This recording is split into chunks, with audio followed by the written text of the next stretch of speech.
What's going on, Lions fans? Welcome to the Pride of Detroit YouTube channel. It is a victory Monday here in Detroit. Morgan, the Lions beat the Los Angeles Rams in week 1 of the NFL season, 26-20. Before we even get into some of the other questions I have as we kind of break down this game, I got to ask you, as somebody that's a season ticket holder, someone that was there in Ford Field, just break down the atmosphere for me. Oh, it was, just like everyone's been talking about, like Dan Campbell, like national media, like Ford Fields in the last year, 2, 3, however you want to, frame it, has turned into one of the biggest and best home field advantages in the National Football League, bar none. So yeah, it was a long day. We started at Eastern Market at 2. I'm too old for that, man. I'm so tired today. My voice is a little jacked up too, to be honest with you. But yeah, it was consistently 120 decibels on defense, so really loud. It would flutter between, 115, 110, probably jump up to 125, 130, 135 when JMO scores or you get a sack or what have you. So yeah, really loud. The crowd felt ready. Everyone felt really ready to go. There was thousands of people lined up for the doors that opened at 5:30, 3 hours, a little less than 3 hours before kickoff. Yeah, I was one of them. We wanted that Jahmyr Gibbs bobblehead. Gotta have it. So, but yeah, it was crazy in there, man. I think that's just the way Ford Field is going to be from now on, which is good. Yeah, I think that's kind of a consistent thing with this team, right? As much as we want to have set expectations for the coach and the players and the ownership, I think there now is a set standard for what the fans should are expected to bring on game days when you're at home or even on the road, because we know Lions fans travel and we're definitely across the country, but there's an expectation that you bring energy to this team, and just like you expect them to show up on the field, they're kind of expecting us to show up with our passion and just our willingness to impact the game just from a noise standpoint. So no, I watched it from home. It was a weird game for me, Morgan, because as excited as I was to get to Sunday night, to get to 8 o'clock, once the ball was kicked off, I was there was this weird calm where it was just I just wanted to see everything play out. And like you said, I got hyped just like everybody else did when JMO gets his touchdown. I literally jumped out of my seat when Levi got his sack, because I was just it's so good to see the things that you talk about in camp and it actually starts to materialize on the football field. So there's a lot of stuff that we're going to get into in this video. We're not going to necessarily break down the game in a very traditional way. We're hoping that these types of videos can be unique, and that we're going to try and take very focused looks at very specific things and then try to have a conversation about them. So with that said, Morgan, the first question I have for you, when you look at this game, and obviously with the Lions getting the win, what, in your opinion, did the Lions do right to basically secure that win last night? What did it really take for them to pretty much punch their ticket at the end of overtime? It was just a weird recipe for a win, right? You think about it, last year the Lions were dominant in a lot of games, and a lot of the time it was largely on the shoulders of that offense just being a juggernaut, right? So it was cool to see tonight, because the Rams are a good team. First of all, I want to get that out there. I know their fans have been pretty annoying lately. Sorry, Rams fans. Not all y'all. I'm not putting everybody in a box here. Just some YouTube creators. You know who you are. Yeah, man. The Rams are a good team, especially when they get healthy. I do that's going to be an NFC playoff contender. Contender to make a deep run, because Stafford's back there, and this isn't us being Stafford fanboys, man. Just recognizing elite quarterback play. Yeah, they came in, with a really specific game plan. So Sean McVay seems like a whatever person, but obviously a really, really good football coach, a brilliant offensive mind, because I think it benefited him knowing that he was going to be down a couple offensive linemen, potentially more, when Havenstein wasn't able to go at right tackle, and he came prepared. So everything was, me and my buddy Wilson I sit next to, it was 1-2 out, 1-2 out. It was getting it out. Sweato was like, why can't we get a sack? And she sits next to me, one of my best friends, and I was like, it's getting out too fast, man. It's just boom, boom. And they were getting pressure. People were winning one-on-ones. Obviously, the Hutchinson stats jump out at you. There was a lot of they were getting hits on Stafford, but he was making really elite throws in the face of pressure. Little like small windows, anticipatory throws. So he was back in. He was just picking up where he left off from that game in January when he almost pulled it out. So yeah, at the end of the day, though, it was fun to watch that because the offense really didn't have it. It was clunky all night, aside from Jameson doing crazy things and little plays here and there. It felt really clunky, but the defense was good. And like I know, we talked about the numbers when we got on. Yeah, Stafford threw for 317 yards, but it was on 34 completions.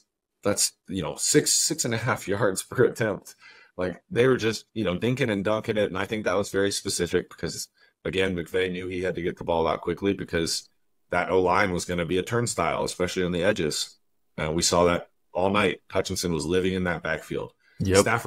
Stafford escaped a couple times. One time from Marcus Davenport, he got away from Hutchinson. I was like, okay, old man, like he had a little bit of right? a little bit of maybe not Lamar Jackson, but a little Patrick Mahomes, where you're just like, I didn't know he still had that in the bag.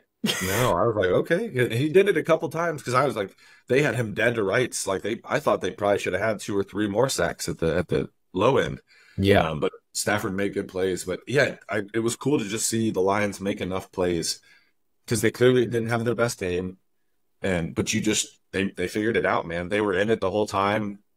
We'll talk about the overtime drive, but it was just there, and they didn't have their best stuff, but they still figured out a way to win the game. And to me, that's what really good teams do.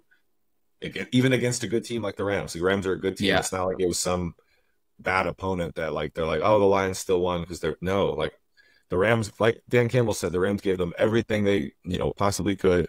And the Lions still figured out a way to win. And that's a beautiful thing.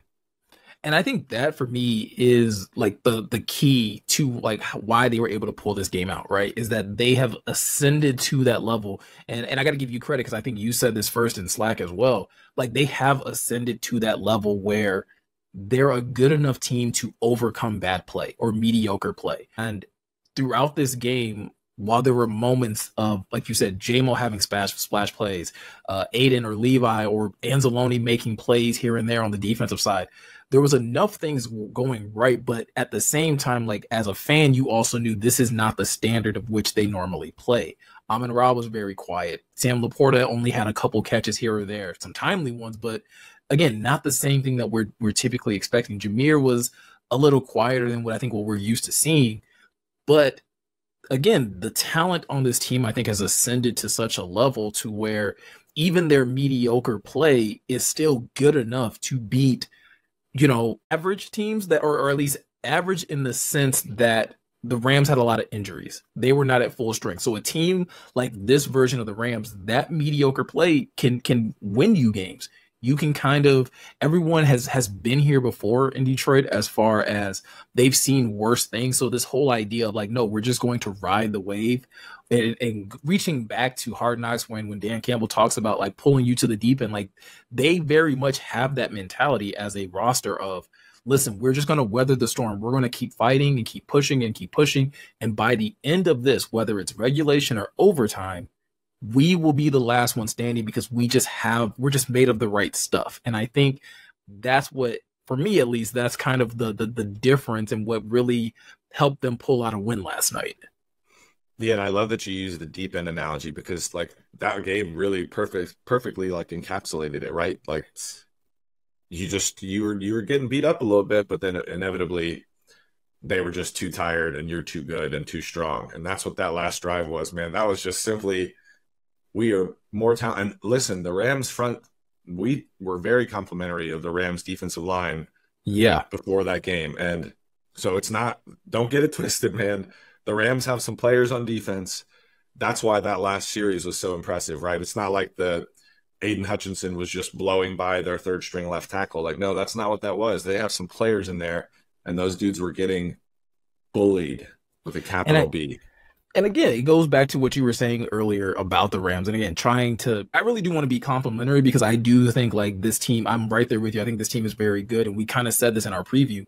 that defensive line is young, and it's going to be very interesting to see how they develop together when you're talking about Jared Verse, Brandon Fisk, Kobe Turner, Byron Young. Like, they got some young dudes that, like, if they all continue to ascend at the same pace together, watch out.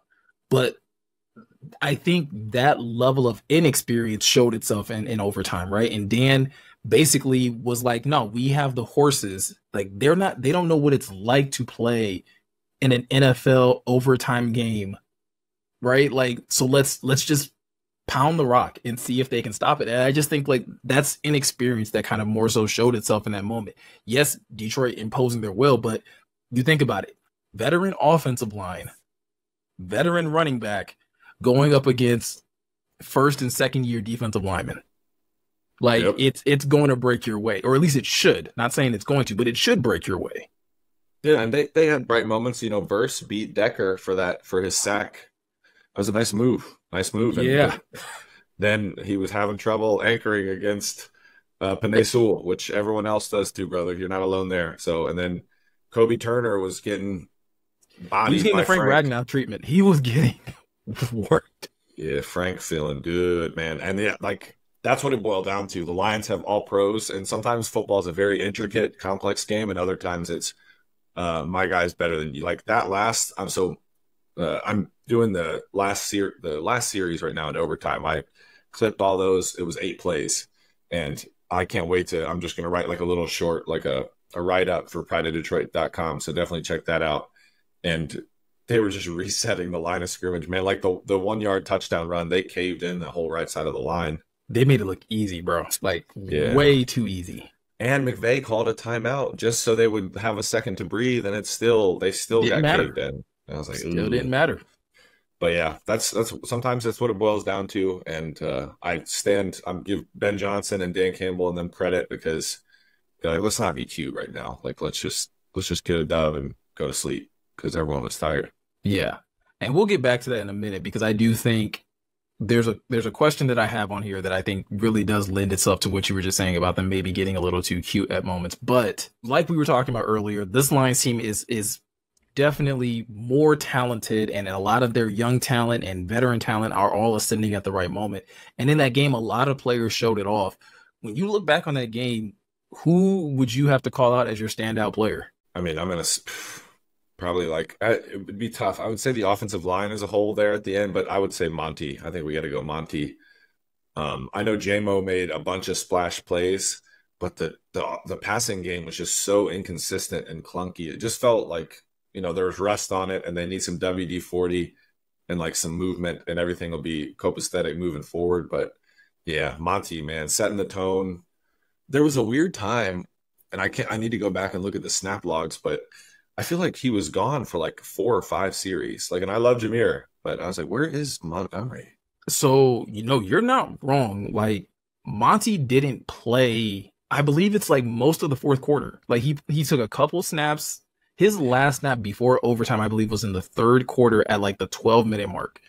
He did not get another carry. Maybe he got other snaps, but he didn't get another carry or another touch, I believe, until the fourth quarter in overtime. Like, yeah, weird. And yeah, it was a weird thing. And I think for that, like, Monty is definitely like the crown jewel, right? Like, he definitely like left his mark on the game at the end, and that's why they were able to win. But for me, it has to be J-Mo, because in that same way what you were saying, when the passing attack was so clunky, when your quarterback only throws for 217 yards and 121 of them go to one guy, and that one guy was looking good, like was looking every bit the player that you traded up for when he was still dealing with an ACL injury. J-Mo deserves every bit of the flowers that he's getting today. He deserved that game ball that he got. He deserved to have that reaction to getting a game ball like that. He is a living testament to like hard work and perseverance and not letting narratives get to you, because you and I both know this as fans, right? Like, people were starting to get a little tired of J-Mo, right? He comes back after the ACL injury and it doesn't quite look like what people thought it would look like. He gets the suspension and people are starting to question whether or not he's mature enough to play in the NFL. And then he has, you know, a couple hamstring injuries, and he's not, you know, tracking the ball well on some of the deep routes. There were all these different narratives, and there was so many things that people were starting to pile up on him.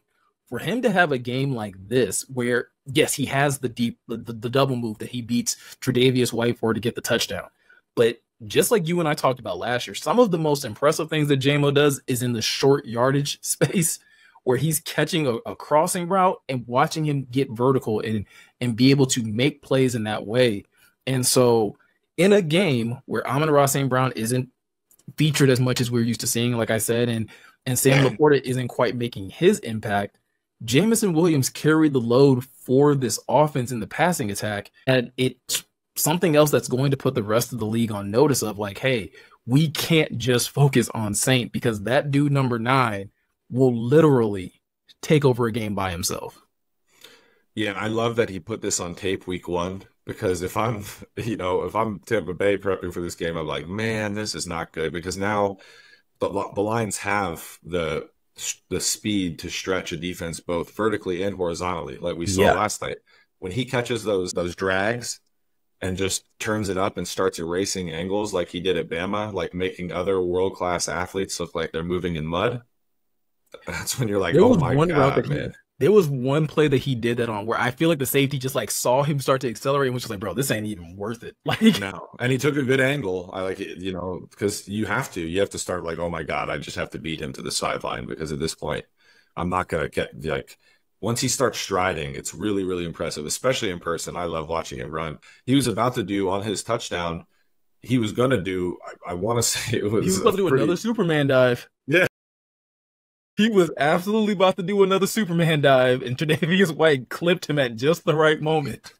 Antoine Randall is going to get on him, man. He needs to. I don't care as long as he doesn't hurt himself, but he's just having fun. But yeah, I'm not mad at you for it, because he really did. Like, the plays were always timely too. That ball also, like, to his credit, that was not a good ball that Goff threw him. It was behind. Goff had to, or JMO had to spin back to his outside shoulder, catch it low.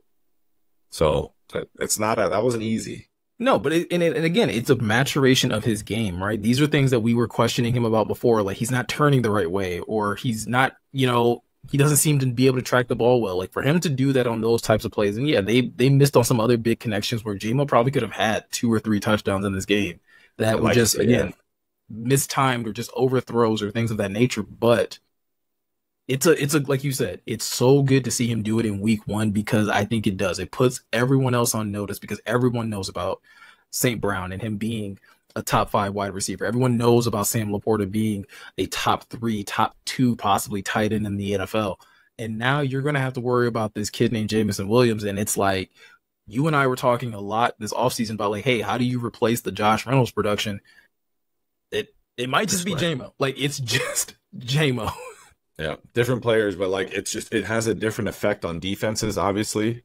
Like we just talked about with Jameson stretching the field. I love that you made that point about, like, there was that other shot that Goff took too, where he just threw it to a spot in the end zone. In our end zone, that's where we sit. And it was nice. I liked it because the defender didn't have a chance of getting it. The only person who did was JMO. It was like it was like 2 strides too far. Like, JMO was a little bit overthrown, but I like that he's trying it, because Miko, as a DB, like that puts that little voice in the back of your head, like, yeah, you better not be too aggressive. That things could happen. You know?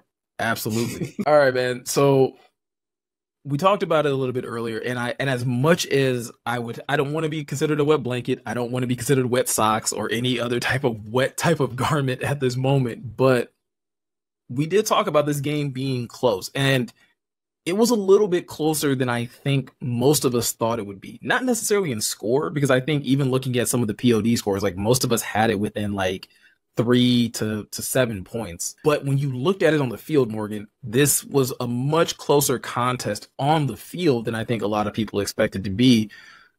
Do you have any concerns coming out of this game? Like, whether it's out of this game going into Tampa or out of this game going through the rest of the season, did anything kind of pop up to you where you're like, all right, yeah, they really need to clean this up if they expect to get to where they want to be at the end of the season? I don't want to sound like a homer here, but no. Just because it's week 1, right? And like the point I made earlier, the Lions didn't pay, like they certainly didn't even play close to their best game, and they beat a really quality and, in my opinion, a playoff opponent in the Rams. And this year too. No, I'm not talking just last year. I think they're going to be firmly in the mix in the NFC again. So and the offense thing, I don't now if that becomes an issue that we see over the course of like multiple weeks, then yeah, I'll be a little concerned if the offense continues to look just kind of like stuck in the mud or like just not running at an optimum level. But I anticipate they'll, because I mean, shoot, they got it down there at the end. They look pretty good at the end. I know the Lions, they didn't really throw the ball, but I think Goff, connected on a couple big throws down there. I remember the one to Laporta, that moved the chains there that one time. So there were highlights. So I think the offense will get their stuff together. Still has all the makings of a very elite unit, one of the best in football. But I'm really happy about the defense, because that's a tough. I know Nakua went out, but it's still Cooper Kupp, man, former offensive player of the year, really good player, and Terrion looked really good. Carlton Davis, I thought, looked really good. Like, I'm very happy with both of those guys' ability to tackle on the edge. I know you like that, Miko, as a DB. Yeah, there was a couple times that I'm like, ooh, like Kyron Williams had the edge. And Carlton Davis was the force player, like coming down, and he broke down and made some tackles on a really tough runner. So I was impressed with that. There was a few missed tackles here and there. I know Brian Branch went and told Dan Campbell, he's like, I won't miss those tackles anymore. Don't worry. Man, listen here. They, as a firm, unapologetic Brian Branch supporter, first couple missed tackles, I was like, hey, what the hell are we doing? I know. It was out of character. And a couple of them, it was weird. That's what I'm saying. It was like, that's why people are, I'm sure there's going to be someone like, oh, it's Homer, but like, that's why I don't really have these like long-term, like, do we think Brian Branch forgot how to tackle? No. Like, do we think Amon-Ra is going to get shut down like multiple weeks? No, he's probably going to come out with his hair on fire next week because he's he's about to go in that locker room and be like, let me look at the stats real quick. 3 receptions for 13 yards. Y'all got me effed up. That's literally probably word for word. If I were the Bucs, I'd be like, this is about to be a tough week probably for us. Yeah. You're going to get a heavy dose of 14. Yeah, that's what I'm saying. I just don't see. And again, they still came away with a win. And there was enough good things. Like Anzalone's great night to me wasn't a coincidence. Like, yes, he's a good player. He's obviously a veteran, knows what he's doing. But I think all the plays he made were a pretty good indicator that this defensive front is a lot more talented and disruptive than it was a year ago. And you didn't even have DJ Reader at your disposal. Like, you saw a good mix of Kyle Pecco. Chris Smith was in there. Mm-hmm. So, like, imagine you get Reader in there, and it just allows your running backs to run free. If your defensive linemen are, occupying blocks and defeating blocks, then that's when your linebackers can get downhill and do fun things like Anzalone was doing. Listen, man, if people are going to get in the comments section and call you a homer, then I don't know. They might get in the comment section and call me Mike Bellini. I don't know. But True. I'm a little concerned, right? And it's not in any one particular person. It's not in one particular coach. It's not in one particular side of the football, right? My concern is that while I agree with everything you said, and I do believe that the poor performance that we saw out of the Lions yesterday was a combination of rust, right? A lot of these players, a lot of these starters did not play in the preseason. Most of them did not play in the preseason. Terrion and a couple of the guys in the secondary did, but like very little play in the preseason. You also just like it's all that emotion that you're trying to get contained and being able to go out there and perform. And then you have those two things combined with the fact of what we said earlier, trying to give credit to our opponent, Sean McVay having an amazing game plan, and you're going up against, I still feel like one of the best quarterbacks, one of the most underrated quarterbacks in the NFL, in Matthew Stafford, and Cooper Kupp being still that guy. I think Cooper Kupp once again reminded a lot of people, I was just hurt last year. Don't think that I can go out here and still get over 100 yards easy. Great. So my concern, though, becomes if this is rust, if we are going to say that this is rust and this is just a little bit of like, hey, the Lions need to get their groove back, the only concern I have is how long will it take? did they knock all the rust off in week 1 and they can go into week 2 against Tampa? And I'm not saying be every like 100% that team that we saw last year, but are you better and looking more similar to what we're accustomed to? Does the offense get humming a little bit more consistently? Again, I don't need Jared Goff to throw for 400 yards, every game, or I don't need Amon-Ra to have over 100-yard receivings, or Gibbs and Monty to split and have 80 and 60 yards apiece, but does it just look more efficient? If that's the case, if they can knock off that rust by next week, great. But I think if this rust hangs around a little too long, Tampa's good, man. Tampa's still the team to probably beat in the NFC South. You have to go up against Arizona, which I think if there was a game that you can get right, Arizona's the one, but you just kind of never know with a team like Arizona that has Kyler Murray and Marvin Harrison Jr. and things of that nature. And then you have the boogeyman, I would kind of say, to this Lions team the last few years, in the Seattle Seahawks. So it's like, the sooner the Lions can knock off this rust, the sooner they can get to a 4-0 type of start that a lot of people think that they're capable of doing. If not, I think you run the risk of, again, maybe splitting these first 4 games where you're 2-2. I don't think you get to 1-3. I don't think like things are that bad, but 2-2, maybe 3-1, if you're not able to, again, knock off the rust in some of these situations. Like you said, missed tackles are no. You just can't have them, especially against, like I said, some of the skill talent that you're going to be going up against the next couple weeks. Can't afford to have those types of miscues. Jared Goff had a couple passes that like those were, I mean, he had the one pick, the other one I guess got overturned, but it's like those are so critical, and those again cause you to lose momentum. So again, I'm not raising the alarm saying like, hey, this team won't go to the playoffs, but I just think like the longer it takes them to knock off any type of ring rust they have, the more detrimental I think this season kind of becomes.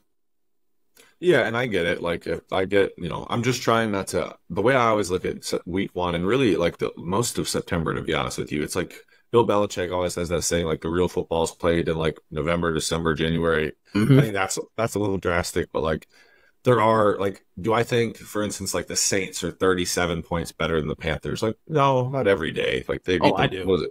I think the Panthers suck, bro. I think they're bad. I think Panthers sorry, are terrible. I don't think they're good, but I'm like, goodness gracious, like that's a college score. Like, oh my, yeah, like, that really doesn't. So even if the Lions would have won 41-10 yesterday, I wouldn't. I'd be like, well, like the Rams maybe had a pretty rough day. So I try not to overreact, but I 100% get what you're saying about the rust. And my thing is, offensively, if they're able to sustain drives, because that's another thing I need to go look, but the time of possession had to have been wildly in favor of the Rams, because the line, they really didn't sustain drives. And I think that's what led to the defense slowly like kind of bleeding out a little bit towards the end, where early on they allowed 3 points in the first half, and the Rams kept driving the ball down the field, settled for a field goal. Stafford threw the pick to Kirby to close the half essentially. So that's to that point that you just had about time of possession. 34 minutes and 56 seconds for the Rams, 29 minutes and 45 seconds for the Lions. So yeah, really, very lopsided. Yeah, like that's, and I think if you sustain drives, the Lions have enough playmakers that they're gonna start score. Like St. Brown, Laporta, J-Mo, Jameer, Monty, that someone's gonna make a play, and that's where the offense gets so good. And I think now with J-Mo, you get more explosives, which hopefully, because there were a lot of times last year where the Lions, in order to score, had to they're stringing together plays. There were chunk plays here and there, but a lot of the time, they're very much together. Like lulling you to sleep in a lot of situations, and like waiting for their moment to kind of like take those deep shots. But like, I agree with you with J-Mo kind of coming on, like it does feel like they can take those shots whenever they want. They don't necessarily always have to set up their shots. Soften them up that way, which makes it easier to run against, man. And I think you can wear teams down. So I'm with you though. If they're rusty against Tampa and the Lions eke out another win against Tampa, because I think Tampa's another team, like you said, it's going to be in the NFC playoff race. They're playing well. Baker Mayfield had a great week 1, but it's a team that you don't need to really mess around with. Like it'd be nice to see the Lions start humming along on offense. Defensively, if we get some more of that, I don't think you're going to get better. No, I'm sorry. You will get better quarterback, because there are other good quarterbacks in this league that you're going to play against. But like that level of play from the defense, you take out some of the penalties, you clean up some of the tackling. I think you had a sound performance. You gave up 20 points. That's enough to win football games if your offense is doing what they're supposed to be doing. Definitely. Which reminds me, before we get out of here, I did want to bring this up because I mentioned it earlier when you brought up, like, you know, things getting kind of cute with David Montgomery. That's another thing that, like, has me a little concerned, right? Is that, like, at times that, like, maybe if they're trying too many things at one time, like, we know it works. And I think sometimes I wish, and I'm sure a lot of fans feel this way too. They wish that the Lions would just stick with whatever's working. As much as we want to see Ja get involved, or as much as we may want to see Laporta get involved, if you're killing them with one thing, run with it. And I think that's kind of what I look at when I look at David Montgomery. You and I were kind of talking about it like earlier, where, you know, Monty didn't get another touch, like I said, until I believe it was overtime. 45 of his 91 yards, of his 91 yards came in overtime, Morgan. Like, that's kind of telltale, right? Like, why wasn't he more incorporated earlier in the game? Maybe you don't have to get all the way to overtime. And again, winning in overtime is still great, but having to play an additional quarter of football or even an extra football puts so many of your players at risk, where it's like, if you can just handle business in regulation, you don't have to worry about those types of things. No doubt. And I think teams, you know, calculate that's why the Lions went for a 2 so many times back in Dallas last year, because Darren Campbell didn't want to play any extra football at that point in the season, which I get. So, but yeah, I you know, I understand. I definitely get where you're coming from. And ideally, you keep Montgomery. I think that's someone like I think really highly of him. I think you keep him featured all the time because he's something that progressively, like as an offensive weapon, gets more effective as the game wears on because of how he runs the ball and how physical and imposing this offensive line is. Like, and yeah, to your point, sometimes it may keep it simple. Run behind 77, 71, and 58. Right? And you'll be good. And not to mention, to that point, Monty's an excellent setup man for Ja. You allow him to beat up on the defensive line and allow that offensive line to soften them up. When you do roll out Jahmyr Gibbs, that's when you get those big runs. That's when you get those 9, 10, 11-yard runs from Ja, because everyone's like tired. They're just, we've had to deal with number 5 for the last, 8 possessions. Now 26 comes in here and is lighting us up like, bro, we just don't have it. So hate to end it on that type of note where we were, again, bringing up concerns, but at the end of the day, it's positive vibes here in Detroit, right? The Lions are 1-0. They are on the track to doing exactly what a lot of us want to see them do, which is repeat as, NFC North Division champions, getting into the playoffs and making that trek to the Super Bowl. So 1 game down, 16 more to go. Hope you guys enjoyed this video. Hope you guys have been enjoying all the content coming out of Pride of Detroit these days. It's only going to get a lot better now that the season is officially here. If you're looking for any more Lions content, all you have to do is head over to the website. That is prideofdetroit.com. If you've never been there before, definitely go check it out. There's so many good articles over there. If you have been there before, go back and visit. There may be something new that you haven't gotten a chance to read just yet. But if you're looking for any type of new video content, all you have to do is hit that subscribe button, hit that notification bell. Me and Morgan and probably some other people are always over here on the YouTube channel, multiple videos a week. The next time you see Morgan and I, we will be breaking down the Tampa Bay Buccaneers and kind of getting, you guys ready for what they are doing well and what the Lions need to kind of watch out for. So definitely stay tuned, hit the subscribe button, make sure you hit that notification bell. And yeah, be tuned into everything that we're doing over here at Pride of Detroit. But with all that said, I'm Miko. He's Morgan. Thank you guys for taking the time to watch, and we'll catch you guys in the next one.